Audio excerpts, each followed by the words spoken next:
क्या हो अगर मैं आपको बताऊं कि दुनिया के सबसे बड़े और गर्म रेगिस्तान सहारा को हरा भरा करने की एक ऐसी योजना बनी जिसे सुनकर आप हैरान रह जाएंगे।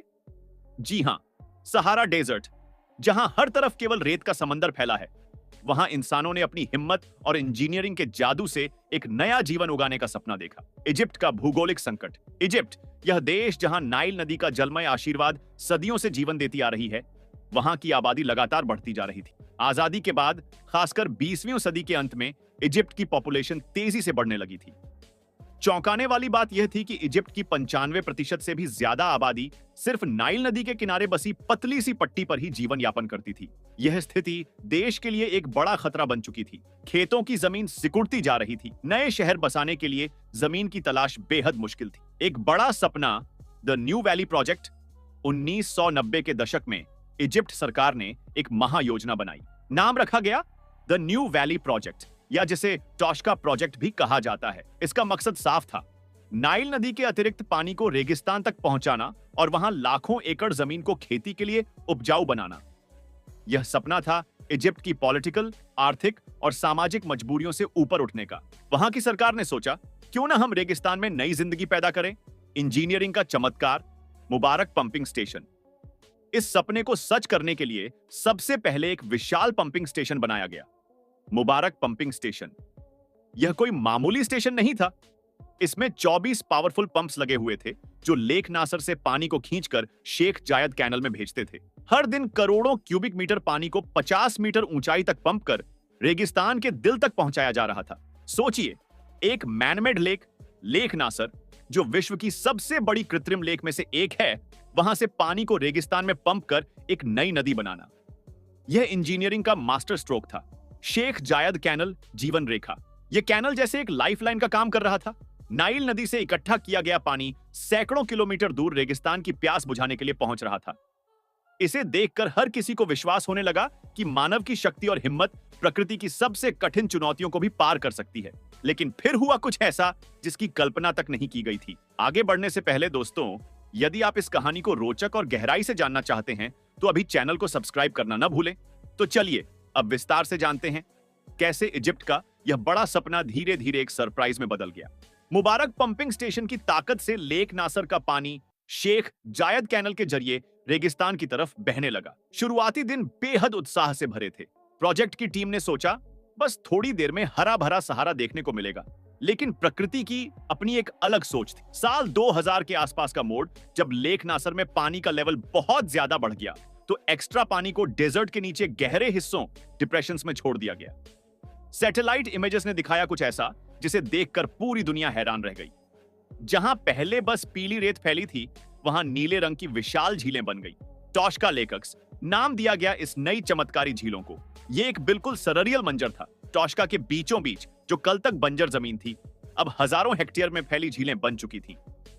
लोकल इकोसिस्टम में बदलाव सबसे दिलचस्प बात यह थी कि यह झीलें केवल पानी भरने की जगह नहीं बनी, बल्कि धीरे धीरे नए इकोसिस्टम को जन्म देने लगी। परिंदे इन नए पानी के स्रोत की तरफ आने लगे। मछलियां भी इन झीलों में जन्म लेने लगी। जैसे ही समय बीतता गया, रेगिस्तान की सूखी जमीन पर नए पौधे उगने लगे। वहां खेती की संभावनाएं दिखने लगी। यह बदलाव बिल्कुल फिल्मी लग रहा था। एक बंजर रेगिस्तान की रेत पर जीवन की वापसी। लेकिन दोस्तों, हर चमकती चीज सोना नहीं होती। धीरे धीरे चुनौतियों ने इस सपने की राह में अड़चनें पैदा करनी शुरू कर दी। पहला हर्डल, आर्थिक तंगी। प्रोजेक्ट का खर्च बहुत ज्यादा था। मेंटेनेंस, ऑपरेशन और नई टेक्नोलॉजी पर खर्च इतना था कि प्राइवेट इन्वेस्टमेंट उतनी तेजी से नहीं आ रही थी जितनी उम्मीद की गई थी। दूसरा हर्डल, टेक्निकल समस्याएं। रेगिस्तान की जमीन में नमक, सैलिनिटी की मात्रा बहुत अधिक थी। आम फसलों के लिए इस जमीन को खेती लायक बनाना आसान नहीं था। तीसरी समस्या, इवापोरेशन। रेगिस्तान की तेज धूप में पानी बहुत तेजी से वाष्पित हो जाता था। इसका मतलब बहुत सारा कीमती पानी बेकार हो रहा था। चौथा प्रॉब्लम, पॉलिटिकल इंस्टेबिलिटी। साल 2011 में इजिप्ट में पॉलिटिकल उथल-पुथल मच गई। प्रोजेक्ट पर ध्यान कम हो गया। पंपिंग स्टेशन कभी चालू रहता तो कभी बंद। टॉशका लेकक्स भी धीरे धीरे सिकुड़ने लगे। एक समय ऐसा आ गया था कि यह सपनों की योजना रेगिस्तान की रेत में ही कहीं गुम हो जाएगी। नया ग्रैंड कमबैक, टॉशका प्रोजेक्ट की नई शुरुआत। जैसे ही टॉशका प्रोजेक्ट में चुनौतियां सामने आईं, इजिप्ट की सरकार ने इसे छोड़ने का विचार भी किया था। लेकिन असली हिम्मत तो वहीं दिखती है जहां इंसान अपनी गलतियों से सीखकर नए प्लान के साथ फिर से आगे बढ़ता है। साल 2014 की नई शुरुआत। 2014 में इजिप्ट की नई गवर्नमेंट ने इस प्रोजेक्ट को फिर से जिंदा करने का फैसला किया।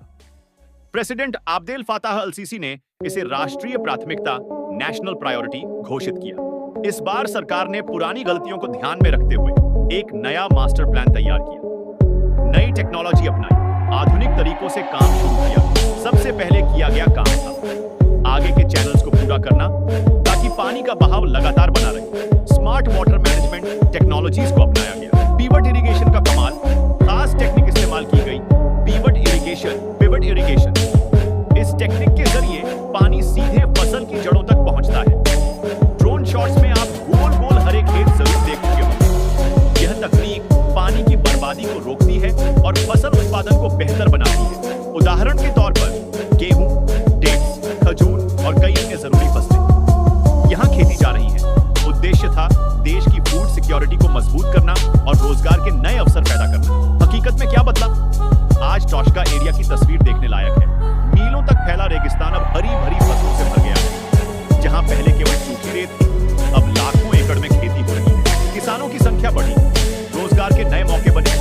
यह अब एक मिसाल बन चुका है इंसानी इरादे की जीत। लेकिन सवाल अभी भी बना हुआ है। सबसे बड़ा सवाल पानी का भविष्य। नाइल नदी का पानी इजिप्ट अकेला नहीं उपयोग करता। सूडान, इथियोपिया जैसे देशों का भी उस पर हक है। क्या इतने बड़े पैमाने पर नाइल का पानी डेजर्ट में इस्तेमाल करना लॉन्ग टर्म में सस्टेनेबल रहेगा? एनवायरमेंटल एक्सपर्ट्स यह भी सवाल उठाते हैं कि क्या एक नेचुरल इकोसिस्टम को इस तरह बदलना सही है? आने वाला वक्त ही इन सवालों के जवाब देगा। टॉशका प्रोजेक्ट के भविष्य की संभावनाएं और बड़े सवाल। जैसे जैसे टॉशका प्रोजेक्ट ने नई उम्मीदें जगाई, वैसे वैसे उसके साथ कई बड़े सवाल भी खड़े हुए। भविष्य की बड़ी चुनौतियां, एक पानी का राजनीतिक विवाद। नाइल नदी सिर्फ इजिप्ट का नहीं बल्कि सूडान और इथियोपिया जैसे देशों का भी साझा स्रोत है। वर्षों से इन देशों के बीच पानी के अधिकार को लेकर तनाव बना हुआ है। अब सवाल यह उठता है, क्या इतना बड़ा हिस्सा इजिप्ट डेजर्ट में उपयोग करके एक स्थायी समाधान मिल पाएगा या इससे और विवाद पैदा होंगे? दो एनवायरमेंटल इंपैक्ट प्रकृति का अपना संतुलन होता है। टॉशका लेखक्स ने नए इकोसिस्टम को जन्म दिया, लेकिन क्या लंबे समय में यह बदलाव प्रकृति के लिए फायदेमंद रहेगा या हानिकारक? कई पर्यावरणविद यह मानते हैं कि प्राकृतिक रेगिस्तान को इस तरह बदलना एक रिस्क है। यह ग्लोबल वार्मिंग को बढ़ावा दे सकता है। यह बायोडाइवर्सिटी पर नेगेटिव इंपैक्ट डाल सकता है। तीन, सस्टेनेबिलिटी का सवाल। प्रोजेक्ट को चलाने के लिए बहुत ज्यादा टेक्निकल और आर्थिक रिसोर्सेज चाहिए। क्या भविष्य में इजिप्ट इतने बड़े खर्च को लगातार झेल पाएगा? क्या यह वाकई में आर्थिक और सामाजिक रूप से सस्टेनेबल है? एक नई उम्मीद।